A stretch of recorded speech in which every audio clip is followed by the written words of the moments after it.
Hello class. Hindi पद्य साहित्य के इतिहास में आज आप आधुनिक काल देखेंगे। आधुनिक काल की समय सीमा 1843 ईस्वी से लेकर आज तक है। कुछ विद्वान इसको 1850 से मानते हैं और कुछ विद्वान इसे 1857 ईस्वी से भी मानते हैं, लेकिन आप जो सर्वमान्य समय सीमा है इसकी वो 1857 से लेकर आज तक है। नामकरण देखते हैं इसको आधुनिक काल के नाम से, गद्य काल के नाम से और जागरण काल के नाम से भी जाना जाता है। इस समय आपने देखा होगा कि रीति काल में ये हुआ कि साहित्य सृजन में केवल काव्य रचनाएं ही प्रमुख रूप से हुई। आधुनिक काल में गद्य में भी कविताएं लिखी जाने लगीं, इसीलिए शुक्ल जी ने इस काल को गद्य काल कहा है।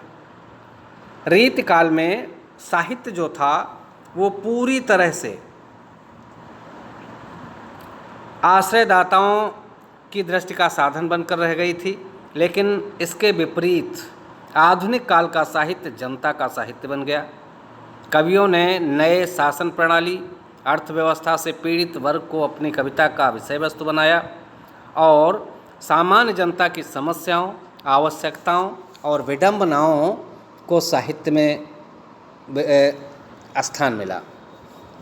इस तरह से ये कहा जा सकता है कि जागरण काल ये पूरी तरह से एक आधुनिक काल जो है ये पूरी तरह से रीति काल से, हालांकि रीति काल में ही कुछ विरोधी स्वर, रीति काल के कुछ विरोधी स्वर गूंजने लगे थे, लेकिन 1843 ईस्वी तक पहुँचते पहुँचते पूरी तरह से हमारे काव्य साहित्य में बदलाव आया। इस समय राजा राम मोहन राय, विवेकानंद, अरविंद आदि के सुधारवादी प्रयासों ने जनमानस को प्रभावित किया और अपरोक्ष रूप से कविता को भी अपने प्रभाव में ले लिया। इस तरह से आधुनिक काल के प्रारंभ से संप्रत साहित्य का सुविधापूर्वक अध्ययन करने के लिए इसका निम्नवत विभाजन किया गया। नंबर 1, जिसको हम पुनर्जागरण काल कहते हैं, और इसी काल को हम भारतेंदु युग के नाम से भी जानते हैं। भारतेंदु युग यह 1857 ईस्वी से 1900 ईस्वी तक चला। इसके बाद में दूसरा है जागरण सुधार काल, जिसको हम द्विवेदी युग के नाम से जानते हैं। यह 1900 ईस्वी से 1918 ईस्वी तक चला। और इसके बाद में तीसरा जो आता है वो छायावादी युग है, और यह इसको 1918 ईस्वी से 1938 ईस्वी तक मानते हैं। इसके बाद में अगला आता है छायावादोत्तर युग। यह 2 भागों में विभक्त हुआ, प्रगतिवाद और प्रयोगवाद।